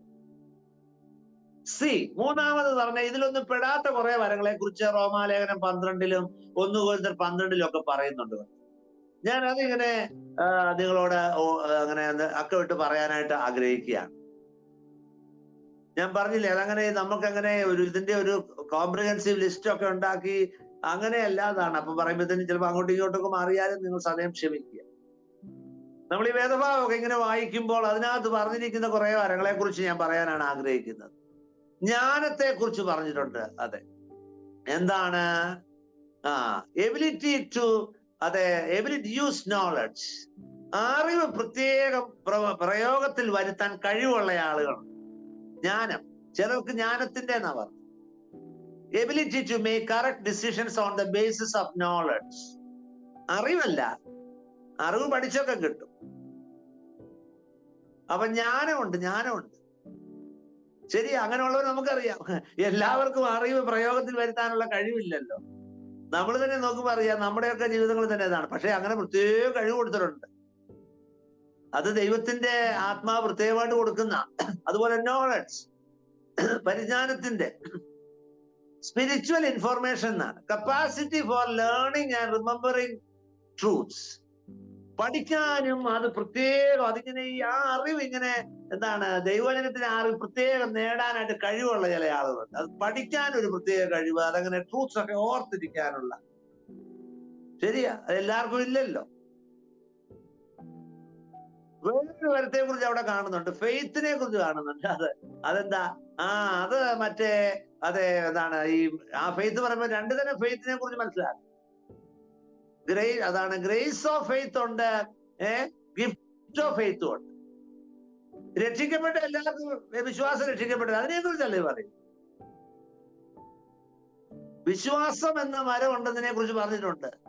സ്പെഷ്യൽ ആയിട്ട് ദൈവത്തിൽ, അത് ഏത് സിറ്റുവേഷനിലും ദൈവത്തിൽ ആശ്രയിക്കാനും അത് ഭയങ്കര അസാധാരണമായ കാര്യങ്ങളെ നേടിയെടുക്കാനും കഴിവുള്ള ആളുകൾ. ഞാനിപ്പോ ഇങ്ങനെ വായിച്ചപ്പോ ജോർജ് മുള്ളർ അങ്ങനെയുള്ള ഒരു മനുഷ്യനായിരുന്നെന്ന് വായിക്കാനിടയിൽ. ശരിയാണ്, ജോർജ് മുള്ളർ ചെയ്ത കാര്യമൊക്കെ എന്തോരം കാര്യങ്ങളാണ്. സിംഗിൾ പെന്നി ഇല്ലാതെയാണ് ഓർഫനേജ് നടത്തിക്കൊണ്ട് പോയത്. ഭയങ്കരമാണ്. വിവേചനം, ഡിസേൺമെന്റ് ഓഫ് സ്പിരിറ്റ്സ്, ആത്മാക്കളുടെ വിവേചനം. അതിനുപയോഗിച്ച വാക്ക് ഡിസേൺമെന്റ് എന്ന് പറഞ്ഞാൽ to see, consider, examine, understand, തിരിച്ചറിയുക, പരിശോധിക്കുക എന്നൊക്കെയാണ്. തിരിച്ചറിവെന്നാണ്, ആത്മാക്കളുടെ തിരിച്ചറിവ്. എന്താണ്? Extraordinary ability to discern right and wrong. ഈ ശരിയും തെറ്റും വിവേചിക്കാൻ പ്രത്യേക കഴിവാണ്. അത് കഴിവ് കൊടുക്കും. ഈ പ്രശ്നപരിഹാരമൊക്കെ കഴിവുള്ള ആളുകൾക്ക് ഇത് വളരെ ഇമ്പോർട്ടന്റ് ആണ്. ഡിസേൺമെന്റ് വേണ്ടേ? പറയുന്ന തെറ്റാൻ പാടില്ല, തെറ്റായ വിധി നടത്താൻ പാടില്ല, ശരിയായ വിധി നടത്തണം. അപ്പോൾ ഡിസേൺമെന്റ് വേണം. ദൈവം അങ്ങനെ വിവേചനം കൊടുക്കുന്ന ആളുകളുണ്ട്. ഹെൽപ്സ്, സഹായപരം, ആ വാക്കിന് ഇതിനെല്ലാം ഉപയോഗിച്ച് സപ്പോർട്ടിങ്, അസിസ്റ്റിങ്, സഹായിക്കാനായിട്ട് പ്രത്യേക വരമുണ്ട്. ശരിയാണല്ലോ. ഞാനിപ്പോ അതിനെക്കുറിച്ച് ഇങ്ങനെ വായിച്ചപ്പോ കണ്ടതേ, ഇപ്പൊ ഒരാളിങ്ങനെ ഒരു സുഖമില്ലാത്ത, സഭയിൽ ഒരാൾ സുഖമില്ല എന്ന് അറിഞ്ഞാൽ ഹെൽപ്സിന് ഗിഫ്റ്റ് ഉള്ളയാൾ എന്തെന്നറിയാമോ? പെട്ടെന്ന് ചിന്തിക്കുന്നത് എന്തെന്നറിയാമോ? അയ്യോ, അവരെങ്ങനെയായിരിക്കും, അവരുടെ ആഹാരം എങ്ങനെയായിരിക്കും, എന്നാ പിന്നെ നാളത്തെ ബ്രേക്ക്ഫാസ്റ്റ് കൊടുത്താലോ. സഹായപരമുള്ള ആരങ്ങനെ ചിന്തിക്കുന്നത്? അവരെന്തെങ്കിലും ഇത് ചെയ്യണമല്ലോ, അവർക്ക് എന്തെങ്കിലും കൂട്ടു നിൽക്കാൻ ആരെങ്കിലും കാണുമോ?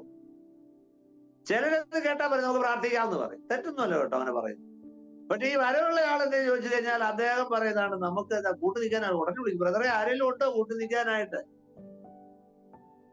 നമ്മളത്തെ ബ്രേക്ക്ഫാസ്റ്റിൽ 5 ഞങ്ങളെ എത്തിച്ചേക്കാൻ കണ്ടു. അതെല്ലാവർക്കും തോന്നുന്നില്ലല്ലോ. അതുപോലെ ഗിവിങ്ങിന് അതിൽ ജനറോസിറ്റി ആണ് കേട്ടോ, ഔദാര്യത.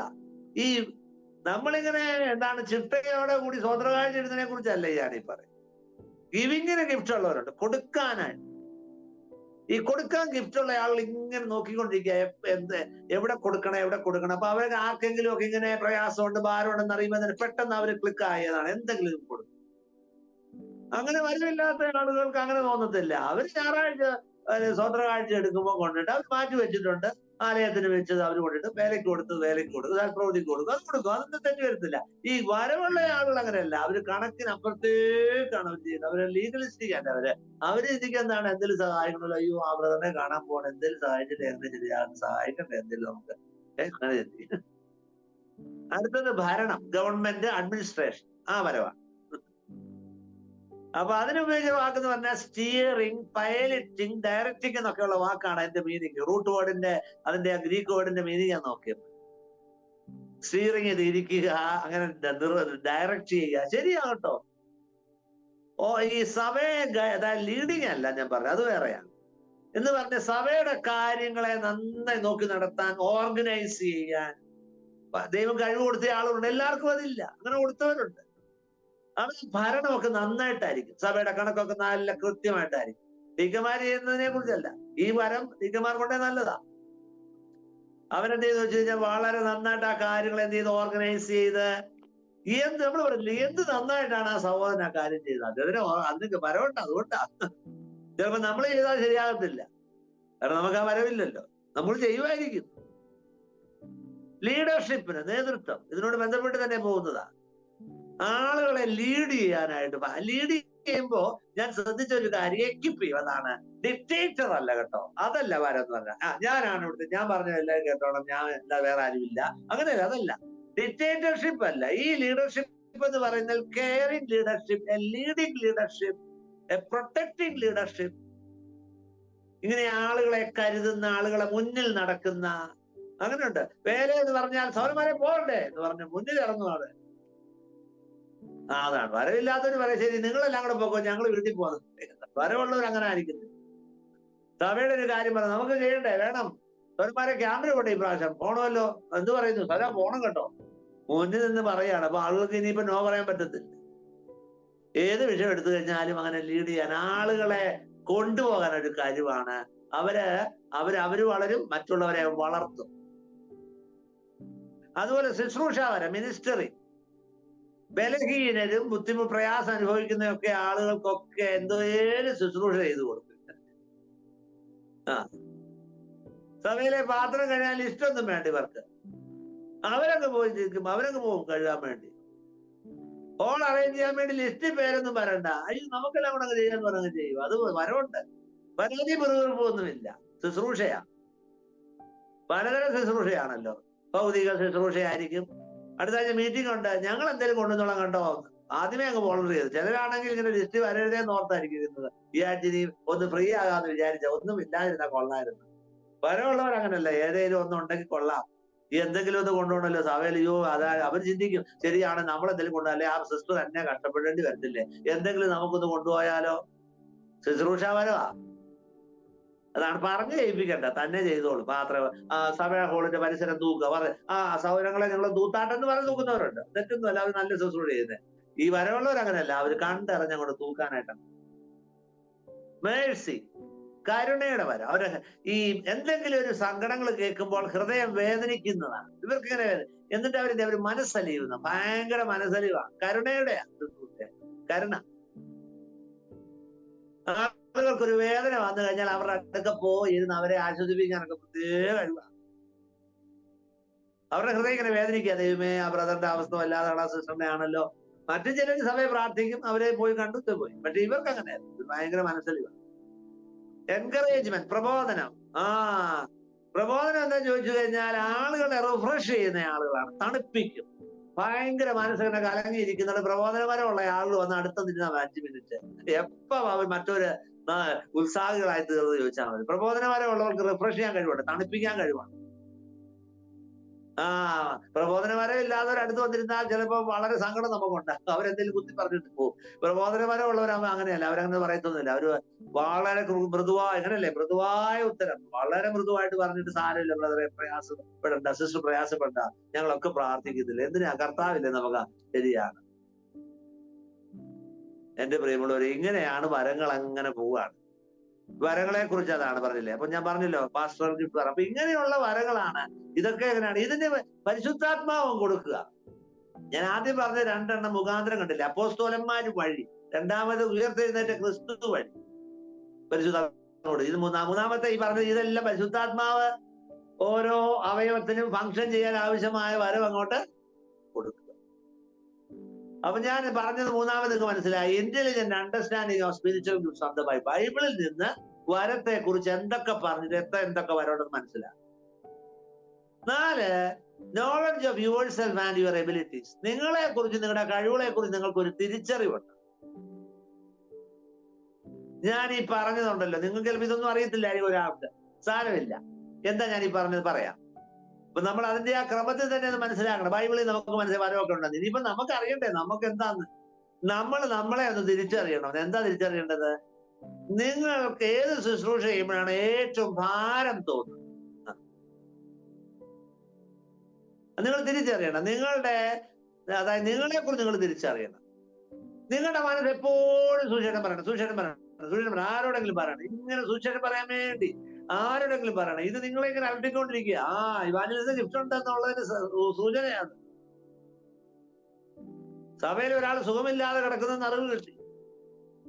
അയ്യോ അവർക്ക് അവരുടെ ഇങ്ങനെ പറഞ്ഞുകൊണ്ടിരിക്കുകയാണ്, എന്തെങ്കിലും കൊടുക്കണമല്ലോ, അവർ സഹായിക്കണമല്ലോ, ശുശ്രൂഷിക്കണമല്ലോ, ആഹാരം കൊടുക്കണമല്ലോ. അയ്യോ അവരുടെ നമുക്കൊരു കാര്യം ചെയ്തിട്ട് വസ്ത്രമെല്ലാം വാങ്ങിച്ചോണ്ട് വന്നിട്ട് നമുക്ക് എന്തെങ്കിലും ചെയ്തു കൊടുക്കുക. ഇങ്ങനെയാ find out the area of burden. നിങ്ങളെ ഭാരപ്പെടുത്തുന്ന മേഖല തിരിച്ചറിയുക. നിങ്ങൾ അതിങ്ങനെ പേ അറ്റൻഷൻ, ശ്രദ്ധിക്കണം കേട്ടോ. നിങ്ങളുടെ ഉള്ളിൽ ഭാരം, നിങ്ങൾക്ക് അതായത് ഏത് ശുശ്രൂഷ ചെയ്യുമ്പോഴാണ് നിങ്ങൾക്ക് അങ്ങനെ ഭയങ്കരമായ ഭാരം.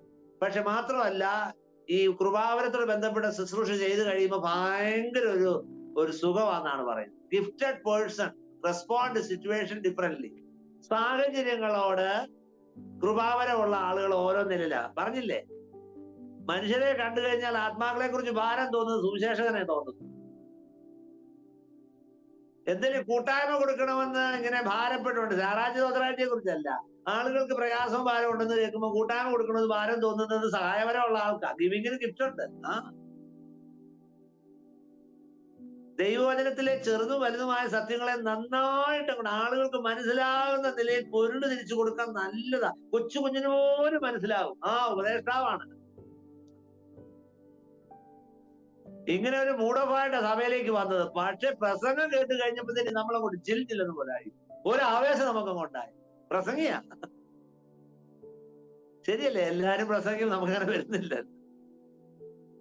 അപ്പൊ ഇത് കണ്ടെത്തണം. നമ്മളെ തന്നെ നമുക്കൊരു നോളജ് വേണം നമ്മളെ കുറിച്ച്. അപ്പൊ അത് നമ്മൾ ഒത്തിരി സഹായിക്കും കേട്ടോ. സത്യം അത്. ഞാനത് ഒത്തിരി മനസ്സിലാക്കിയിട്ടുണ്ട്. അടുത്ത ഒരെണ്ണം പറയാം, കുർബാന തിരിച്ചറിയാൻ. Do every ministry assigned by the church. സഭ നിങ്ങളെ ഏൽപ്പിക്കുന്ന എല്ലാ ശുശ്രൂഷകളും നിങ്ങൾ ചെയ്യണം. അങ്ങനെ ചെയ്ത് വരുമ്പോഴാ അറിയത്തില്ലല്ലോ. സഭയിലേക്ക് ആദ്യം വന്നു, രക്ഷിക്കപ്പെട്ടു, പിന്നെ സ്നാനപ്പെട്ടു, സഭയോട് ചേർന്നു. കൃപാവരം ആദ്യം കണ്ടെത്തുന്നില്ലല്ലോ. എങ്ങനെയാന്ന് ചോദിച്ചു കഴിഞ്ഞാൽ അതിന്റെ റൂട്ട് എന്താന്ന് ചോദിച്ചു കഴിഞ്ഞാൽ, ഈ 1 തിമോത്തിയോസ് 4:15 പൗലോസ് തിമോത്തിയോസിനോട് പറഞ്ഞ പോലെയാണ് പല കാര്യങ്ങളും. നിന്നിലുള്ളത് പ്രസിദ്ധമാകേണ്ടത് എന്ന് പറഞ്ഞു കഴിഞ്ഞാൽ, അപ്പം പറഞ്ഞു സംഗീതന ശുശ്രൂഷ ബ്രദർ ചെയ്യാമോ? ചെയ്തു. ഈ ആഴ്ചയില് മറ്റേ സൗകര്യമില്ല ബ്രദർ, ഒരു 10-അരമണിക്കൂർ ക്ലാസ് എടുക്കാവോ? അയ്യോ വേണ്ടെന്നൊക്കെ പറഞ്ഞ് എടുത്തു കഴിഞ്ഞപ്പോ എല്ലാരും പറഞ്ഞു, ആ ബ്രദർ പറഞ്ഞു ഭയങ്കരമായിട്ടും നമുക്ക് മനസ്സിലായല്ലോ. അപ്പൊ ഈ സഭ പറയുന്ന ശുശ്രൂഷ ചെയ്യണം. ഹോൾ അറേഞ്ച് ചെയ്യാൻ വേണ്ടി അവിചാരിതമായിട്ട് ചെയ്യേണ്ട ആൾ വന്നില്ല, നമ്മളോട് പറഞ്ഞു. നമ്മൾ ഹോൾ അറേഞ്ച് ചെയ്ത് കഴിഞ്ഞപ്പോഴത്തേനും ഭയങ്കര പെർഫെക്ഷൻ, പായൊന്നും എക്സ്ട്രാ ഇല്ല, എന്തൊരു നീറ്റാണ്, ഭയങ്കരമായിട്ട്. അന്ന് വരെ അതാണ് അറേഞ്ച് ചെയ്തതിനേക്കാൾ വ്യത്യസ്തമായിട്ട്. അപ്പൊ ആൾക്ക് മനസ്സിലായി ഈ ബ്രദറിന് ശുശ്രൂഷാപരം ഉണ്ടോ. സഭ പറയുന്ന ശുശ്രൂഷ ഇങ്ങനെ ചെയ്ത് വരുമ്പോ തെളിയും. പ്രസംഗിച്ചു. സങ്കീർത്തനം ഇങ്ങനെ പറഞ്ഞു വന്നപ്പോഴാണ്, സങ്കീർത്തനം പറഞ്ഞപ്പോൾ സാധാരണ പറയുന്ന പോലല്ല, ഒരു പ്രസംഗി പറയുന്ന പോലെ പറയുന്ന സങ്കീർത്തനം. അത് അദ്ദേഹത്തിന് പ്രസംഗിക്കാൻ വരവുണ്ട്. പ്രബോധനത്തിന് 15 മിനിറ്റ് കൊടുത്തു, വളരെ ലളിതമായിട്ടാ പറഞ്ഞു. പക്ഷെ ഭയങ്കര ആളുകൾക്കെല്ലാം ഒരു സൂത്തിങ് ഇഫക്റ്റ് ആയിരുന്നു, കംഫർട്ടായിരുന്നു. ഭയങ്കര സങ്കടത്തിലും പ്രയാസത്തിലൊക്കെ വന്നവർക്കൊക്കെ പറയോ, ഇന്നത്തെ പ്രബോധനം കേട്ട് കഴിഞ്ഞപ്പോ എന്തൊരു റിലീഫാ, എന്തൊരു സുഖമുണ്ട് എന്ന് പറയാനുണ്ടായി. അപ്പൊ ഈ സഭ പറയുന്ന ശുശ്രൂഷ അങ്ങ് നമ്മൾ ചെയ്യണം. ചെയ്ത് വരുമ്പോൾ തെളിയും ഇന്നതുണ്ട് എന്നത്. ഇതിൽ വേറൊരു സ്റ്റെപ്പ് എന്ന് പറഞ്ഞാൽ ആസ്ക് അതേഴ്സ് എന്നുള്ള സ്റ്റെപ്പ്. 6ാമത്തെ സ്റ്റെപ്പ്, മറ്റുള്ളവരോട് ചോദിക്കണം. ഇപ്പൊ തിമോത്തിയോസിലെ പല കൃപാവരങ്ങളും പൗലോസ് കണ്ടെത്തില്ല, പറയുന്നില്ല. 1 4:14 മൂപ്പന്മാരുടെ കൈവയ്പോടുകൂടി നിനക്ക് ലഭിച്ച കൃപാവരങ്ങൾ. തിമോത്തിയോസിന്റെ കൃപാവരമൊക്കെ പൗലോസ് കണ്ടെത്തില്ല. നമ്മളെ സഹായിക്കാൻ കഴിവും പ്രാപ്തിയുള്ള സ്പിരിച്വൽ ആളുകൾ പറയുന്നു, ബ്രദറെ എന്റെ ശുശ്രൂഷ കണ്ടിട്ട് ബ്രദറിന് എനിക്ക് എന്ത് വരം ഉണ്ടെന്നാണ് തോന്നുന്നതെന്ന് സഭയിൽ എല്ലാവരോടും ചോദിച്ചാൽ ചിലപ്പോൾ ഉത്തരം ശരിയായി കിട്ടുന്നില്ല. എങ്കിലും ഒരു പാകതയും പക്വതയും ഇച്ചിരി പരിജ്ഞാനമൊക്കെ ഉള്ള ചോദിക്കണം. ലീഡേഴ്സ് മാത്രമല്ല. അപ്പൊ അവര് പറയും, ബ്രദർ പ്രസംഗിക്കുമ്പോ ഭയങ്കര ഒരു ഇതാകട്ടോ, എന്നാൽ ബ്രദറിന് പഠിപ്പിക്കാൻ അത്രയും കഴിവുണ്ടെന്ന് തോന്നുന്നില്ല. അത് ഓണസ്റ്റായിട്ട് ചോദിക്കണ്ട കേട്ടോ, അതിന് സങ്കടപ്പെടുവൊന്നും വേണ്ട. ചില ആളുകൾ ചോദിക്കത്തില്ല, കാരണം അവർക്ക് ഭയങ്കര ഈഗോയാണ്, ഇല്ലെന്നെങ്ങാനും. അപ്പൊ അവരിങ്ങനെ വിചാരിച്ചിരുന്ന അവർക്ക് പ്രസംഗവരം ഉണ്ട്, പഠിപ്പീരുവരം ഉണ്ട്, എല്ലാവരും ഉണ്ട്. അപ്പൊ അവരും പേടിയാ ചോദിക്കാനായിട്ട്. ഇത് ഇല്ലെന്നെങ്ങാനും പറഞ്ഞാൽ ഹൃദയം തകർന്നു പോയാലോ. അത് നമ്മുടെ ഒരു തെറ്റായ ഭയമാണ്. ഞാനൊരു കാര്യം പറയാം, വരം തിരിച്ചറിഞ്ഞ് അവയവം പ്രവർത്തിക്കുമ്പോഴാണ് അവയവം ഏറ്റവും പ്രയോജനമുള്ളതായിട്ട് തീരുന്നത്. വരം തിരിച്ചറിഞ്ഞ അവയവം അതാണല്ലേ. ഹാർട്ടിന്റെ ജോലി ചെയ്യാതെ കിഡ്നിയുടെ ജോലി ചെയ്യാൻ ശരിയാകും. ലങ്സിന്റെ ജോലി ചെയ്യുന്നില്ല, ബ്ലഡിന്റെ ജോലി ചെയ്യാമ്പോ ശരിയാകത്തില്ല. എന്നെ പ്രസംഗിയായിട്ടാണ് വിളിച്ചിരിക്കുന്നത്, ഞാൻ ഉപദേഷ്ടാവായ ശരിയാകത്തില്ല.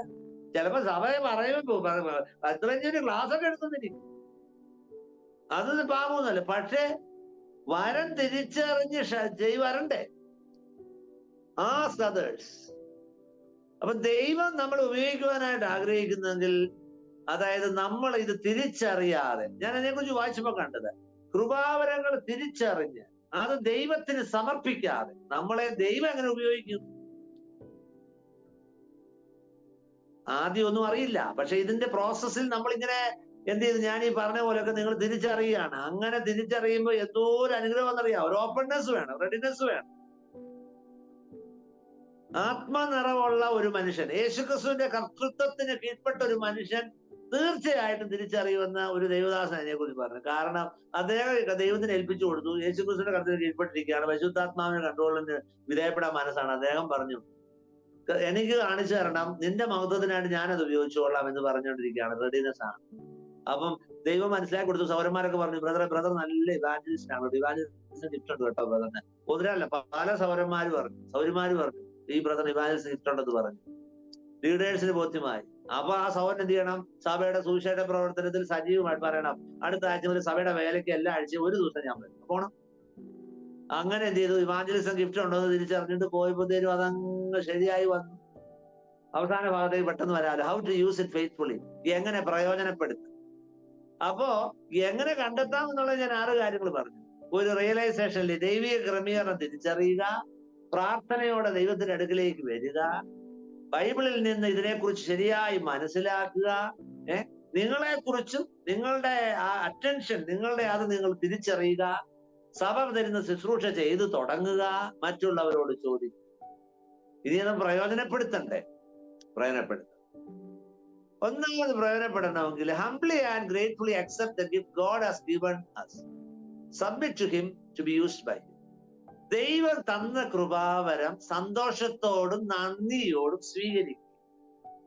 പല വിശ്വാസികൾക്ക് സങ്കടമാണ്, എനിക്ക് അതില്ലല്ലോ ഇതുണ്ടല്ലോ. ഉണ്ട്, അതാണ് അതിനെ സങ്കടപ്പെടുന്നത്. പ്രത്യേകിക്കാൻ വരവില്ലാത്ത ഒരാൾ സങ്കടപ്പെടുക. കാരണം എന്താണ്? ശരീരത്തിലെ അവയവങ്ങൾ പറയില്ല, എല്ലാത്തിനും പങ്കിട്ടുണ്ട്, വെവ്വേറെ ഫംഗ്ഷനാണ്. ഹാർട്ട് എന്തിനാ സങ്കടപ്പെടുന്നത്? ലങ്സ് അല്ലെന്നോർത്ത്. നിങ്ങൾക്ക് ദൈവം തന്ന കൃപാവരം താഴ്മയോടെ നന്ദിയോടെ സ്വീകരിക്കണം. എന്നിട്ട് ദൈവത്തിന്റെ കരങ്ങളിലേക്ക് അത് കൊടുക്കണം. കർത്താവേ, എന്നെ ഒരു പ്രസംഗിയായി വിളിച്ചിട്ടുണ്ടെന്ന് എനിക്കും ബോധ്യമുണ്ട്. പ്രസംഗിക്കുമ്പോൾ എനിക്ക് ഭയങ്കരമായ പ്രസംഗിക്കാനുള്ള ഭാരമുണ്ട്. പ്രസംഗിക്കുമ്പോൾ എനിക്കൊരു ഭയങ്കര ആവേശം വരുന്നുണ്ട്. മറ്റനേകരും പ്രസംഗിയാണെന്ന് ഇങ്ങനെ സാക്ഷ്യം പറയുന്നു. അങ്ങനെയെങ്കിൽ ഞാൻ ഈ പ്രസംഗ വരം ഞാൻ അങ്ങയുടെ കരങ്ങളിലേക്ക് സമർപ്പിക്കുക. എന്റെ ഈ പ്രീച്ചിങ് ഗിഫ്റ്റ് അങ്ങയുടെ നാമത്തിന്റെ മഹത്വത്തിനായിട്ട് ഉപയോഗിക്കും. അങ്ങനെ ചെയ്യാത്തവരെ എങ്ങനെ ഇത് വിശ്വസ്തമായിട്ട് ഉപയോഗിക്കും? 2, സ്റ്റാർട്ട് യൂസിങ് ഇറ്റ്. തിരിച്ചറിഞ്ഞ ആളുകൾ ഉപയോഗിച്ചു തുടങ്ങണം കേട്ടോ. അതിനെക്കുറിച്ച് പറഞ്ഞ എന്താണ് അല്ലെ? കൃപ അവരെ ഉപേക്ഷയായി വിചാരിക്കരുത്. സഭയിൽ, ഭവനത്തിൽ, സൊസൈറ്റിയിൽ കൃപാവരെ ഉപയോഗിക്കാം. പിന്നെ ഞാൻ പറഞ്ഞേ, സുവിശേഷകനാന്ന് തിരിച്ചറിഞ്ഞ ആള് സഭയുടെ വേലയ്ക്ക് പോയി തുടങ്ങുക. സഹായപരമുള്ള ആള് സഹായത്തിന്റെ അവസരങ്ങൾ നോക്കിക്കൊണ്ടിരിക്കണം, സഹായിക്കണം. ശുശ്രൂഷാപരമുള്ള ആള് സഭയിൽ ഇങ്ങനെ എന്ത് ശുശ്രൂഷയാണോ നീണ്ടു വരുന്നതെന്ന് കണ്ടറിഞ്ഞ് ചെയ്യണം. പറഞ്ഞിട്ട് ചെയ്യുന്നില്ല, കണ്ടറിഞ്ഞ് ചെയ്യണം. കൂള് വൃത്തിയാക്കാൻ ആളില്ല, ഹോൾ അറേഞ്ച് ചെയ്യാൻ ഈ ആഴ്ച ആളില്ല. വരവുള്ള ആള് പറഞ്ഞു, വേണ്ട വേണ്ട ആരും പറയണ്ട, ഞങ്ങൾ ചെയ്തോളാം. വരവുണ്ടോണ്ടാ. വേറെ ചിലർക്ക് ലിസ്റ്റിലാണ്. അവർ ലിസ്റ്റ് അനുസരിച്ച് ലിസ്റ്റില്ലെങ്കിൽ ചെയ്യത്തില്ല, അവർക്ക് ഇഷ്ടമല്ല, അവർ കണക്ക് വെച്ചായിരുന്നു. Start using your gifts. ഉപയോഗിച്ച് തുടങ്ങുക. 3, ഇംപ്രൂവ് യുവർ ഗിഫ്റ്റ്സ്. അത് വളരെ പ്രധാനപ്പെട്ട ഒരു കാര്യമാണ് കേട്ടോ. കൃപാവരം മെച്ചപ്പെടുത്തണമെന്നുണ്ട്. അത് ഞാൻ നിങ്ങൾ ശ്രദ്ധിച്ചോ? ജ്വലിപ്പിക്കുക എന്നൊരു വാക്കുണ്ട്. 2 തിമോത്തി 1:6. ജ്വലിപ്പിക്കുക, കിൻഡിൽ. ഞാൻ അതിനെക്കുറിച്ച് വായിച്ചപ്പോ കണ്ടത് ട്രെയിനിങ്, കോൺസ്റ്റന്റ് പ്രാക്ടീസ് ഒക്കെയാണ് വേണ്ടത്. പരിശീലനം വഴി, കഠിനാധ്വാനം വഴി, സിസ്റ്റമാറ്റിക് ട്രെയിനിങ് വഴി കൃപാവരം മെച്ചപ്പെടുത്തണം. പിന്നെ പ്രസംഗിക്കാനായിട്ട് വരമുണ്ടെന്ന് മനസ്സിലായി. ഇന്ന് പ്രസംഗം ഒരുങ്ങണം. പ്രസംഗം ഒരുങ്ങി റിഹേഴ്സൽ നടത്തണം. മുറിയിൽ പ്രസംഗിച്ച് ഒരു സൂപ്പർ പ്രസംഗിയായി മാറി. സുവിശേഷം പറയാൻ ഗിഫ്റ്റ് ഉണ്ടെന്ന് മനസ്സിലായി. ആദ്യമൊക്കെ പറയുമ്പോൾ അത്രയും അടുക്കും ചിട്ടയിൽ എന്നാ പറയാൻ നല്ല ഭാരവും ഉത്സാഹമാണ്. സൗരന്മാരുടെ പോയി ഇങ്ങനെ പറയണം, അങ്ങനെ പറയരുത്, ഇതൊക്കെ പഠിച്ച് പറയുന്നവരോടെ പോയി ഇപ്പൊ നല്ലൊരു ഇവാഞ്ചലിസ്റ്റ് ആണ്. നല്ല സിസ്റ്റമാറ്റിക് ആയിട്ട് പറയും. അതങ്ങനെ ട്രെയിനിങ് ഇല്ലാതെ പ്രാക്ടീസ് ചെയ്യാതെ എങ്ങനെ ഈ തെളിവ് വരുന്നേ? വരത്തില്ല കേട്ടോ. കൊലോസ്യലേഖനം 1:29 പൗലോസ് അപ്പോസ്തലൻ പറഞ്ഞു, തികഞ്ഞവരാക്കുന്ന ശുശ്രൂഷയിൽ പോരാടിക്കൊണ്ട് അധ്വാനിക്കുന്നു. ഞാൻ അതിനെക്കുറിച്ച് ഇങ്ങനെ വായിച്ചപ്പോ കണ്ടത്, ആ അധ്വാനത്തിൽ ഒരു അധ്വാനം എന്താറിയാവോ? ഈ പൗലോസ് അപ്പോസ്തലൻ ഒരുപക്ഷെ പഠിപ്പിക്കാൻ വേണ്ടി നന്നായി അധ്വാനിച്ചു. നന്നായി പഠിച്ച് ഒരുങ്ങിയ ആൾക്കുള്ള നല്ല ക്ലാസ് എടുക്കാൻ പറ്റും. പഠിച്ചെടുക്കാതെ ക്ലാസ് ഒക്കെ എടുക്കാൻ കേട്ടോ. ഒരു ഉപദേഷ്ടാവാണെങ്കിൽ പെട്ടെന്ന് ഒരു ക്ലാസ് എടുക്കാൻ പറഞ്ഞാലും ഉപദേഷ്ടാക്കന്മാർ ക്ലാസ് എടുക്കും, കാരണം അവർക്ക് അറിയാം. പക്ഷേ പഠിച്ചൊരുങ്ങി ക്ലാസ് എടുക്കുമ്പോൾ അതിൻ്റെതായ മെച്ചം ഉണ്ട്. എന്റെ വാക്കുകളെ അവസാനിപ്പിക്കാൻ സമയമായല്ലോ. ഡേവിഡ് ഹോവാർഡ്സ് എന്ന മനുഷ്യൻ ഇങ്ങനെ പറഞ്ഞ ഒരു പ്രസ്താവനയാണ്: God has not called a spiritual elite to carry out the work of the ministry by bypassing the ordinary believer in the church. എന്താണ്? സഭയിലെ സാധാരണ വിശ്വാസികളെ ബൈപ്പാസ് ചെയ്തുകൊണ്ട് എലൈറ്റ് ആയിട്ടുള്ള ബാച്ചിനെ അല്ല ശുശ്രൂഷയ്ക്ക് വേണ്ടി ദൈവം തെരഞ്ഞെടുത്തിരിക്കുന്നത്. സാധാരണക്കാർ അവിടെ അംഗീകരിക്കുക, കുറച്ച് എലൈറ്റ് ആയിട്ടുള്ളവരുണ്ട്. അങ്ങനെയല്ല അദ്ദേഹം പറഞ്ഞു everybody has a role in the growth of the body. സഭാ ശരീരത്തിന്റെ ആകമാന വളർച്ചയ്ക്ക് എല്ലാ അവയവത്തിനും ഒരു പങ്കുണ്ട്. വളരെ ഇമ്പോർട്ടന്റ് ആണ്. You are very important in the body of Christ. അതുകൊണ്ട് ദൈവത്തോട് അക്കൗണ്ടബിൾ ആകണം കേട്ടോ. ദൈവത്തോട് അക്കൗണ്ടബിൾ ആണ്. മത്തായിയുടെ സുവിശേഷം 25-ാം അധ്യായത്തിലെ പാരബിളിന്റെ സമറി പറഞ്ഞ് ഞാൻ നിർത്താൻ ആഗ്രഹിക്കുകയാണ്. വാസ്തവത്തിൽ we are stewards of gifts. നിങ്ങൾക്കൊരു ചെറിയ ചിത്രം ഞാൻ തന്നുള്ളൂ. നിങ്ങൾക്ക് ഇനി പഠിക്കാം, ചിന്തിക്കാം. ഒത്തിരി ഒരു ചെറിയ ഗ്ലിംസ് ആണ് ഞാൻ തന്നത്. നിങ്ങൾക്ക് വർക്ക് ചെയ്യാം. ഇതിനെക്കുറിച്ച് കൂടുതലായി സഭയിലെ ശുശ്രൂഷകന്മാരോട് ചോദിക്കാം. നമ്മൾ കൃപാവരങ്ങളുടെ കസ്റ്റോഡിയൻസ്, കാര്യവിചാരകരാണ്. Let us do the business. വ്യാപാരം ചെയ്യണ്ടേ? താലന്തുകളുടെ ഉപമയില് 5 കൊടുത്തയാൾ 10 ആക്കിയില്ലേ? 1 കൊടുത്തയാൾ കുഴിച്ചിട്ടു. കുഴിച്ചിടുന്നവരുടെ ഗ്രൂപ്പിലല്ല, തന്നിട്ടുണ്ട്, ഉറപ്പായും ഉണ്ട്. കണ്ടെത്തുക എന്നുള്ളത് നമ്മുടെ ഭാഗത്തുനിന്ന് വരേണ്ടത്, അത് ഉപയോഗിക്കുക എന്നുള്ളത് നമ്മുടെ ഭാഗത്തുനിന്ന് വരേണ്ട ഒരു വലിയ കാര്യമാണ്. അതുകൊണ്ട് വരും ദിവസങ്ങളിൽ അതെ കൃപാവരം എന്ന് പറയുന്ന ഒരു കാര്യം ഉണ്ടെന്ന് നമുക്ക് മനസ്സിലായി. അത് എല്ലാവർക്കും ഉണ്ട്, എനിക്കും ഉണ്ട്. ഒന്നെങ്കിലും ഉണ്ട്. എനിക്ക് ദൈവം തന്ന കൃപാവരങ്ങളെ തിരിച്ചറിയുവാൻ ദൈവം നമ്മളെ സഹായിക്കും. എന്നിട്ട് വിശ്വസ്തമായി സഭയുടെ പൊതു പ്രയോജനത്തിന് വേണ്ടി നമുക്കത് ഉപയോഗിക്കാം. ദൈവം സഹായിക്കട്ടെ എന്ന് പ്രാർത്ഥിച്ച് എന്റെ വാക്കുകളെ ചുരുക്കുന്നു. ദൈവനാമത്തിന് താങ്ക് യു. ഈ വിഷയം വളരെ ലളിതമായിട്ട് വളരെ ഭംഗിയായിട്ട് ഞങ്ങളോട് പറഞ്ഞു തന്നതിന് പ്രത്യേകം നന്ദി പറയുന്നു. ദൈവമാണ് നമുക്ക് കൃപാവരങ്ങൾ തന്നത്. കർത്താവായിരിക്കുന്ന യേശുക്രിസ്തുവിലൂടെ നമുക്ക് കൃപാവരങ്ങൾ തന്നു. ആ കൃപാവരങ്ങളെ കൂടുതലായിട്ട് തിരിച്ചറിയാനായിട്ട് നമ്മൾ പ്രാർത്ഥിക്കണം, മറ്റുള്ളവരോട് ചോദിക്കണം. അങ്ങനെ നമ്മൾ മനസ്സിലാക്കിയ കൃപാവരങ്ങള് സഭയുടെ അനുഗ്രഹത്തിനായിട്ട്, അനേക ദൈവമക്കളുടെ പ്രയോജനത്തിനായിട്ട് നമ്മൾ ഉപയോഗിക്കണം. അത് മൂടി വെക്കരുത് എന്നുള്ള വലിയൊരു ആഹ്വാനം കൂടെ ഈ ക്ലാസ്സിലൂടെ നമുക്ക് കേൾക്കാനായിട്ട് കഴിഞ്ഞു. നമുക്ക് കേട്ട ഈ ക്ലാസ് വരും ദിവസങ്ങളിൽ നമ്മൾ കൃപാവരങ്ങളെ തിരിച്ചറിഞ്ഞ് നമ്മൾ ഉൾപ്പെട്ടു നിൽക്കുന്ന സഭയിലെ ഏറ്റവും പ്രയോജനകരമായിട്ട് നമ്മൾ ജീവിക്കേണ്ടതിനായിട്ട് നമുക്ക് പ്രാർത്ഥിക്കാം.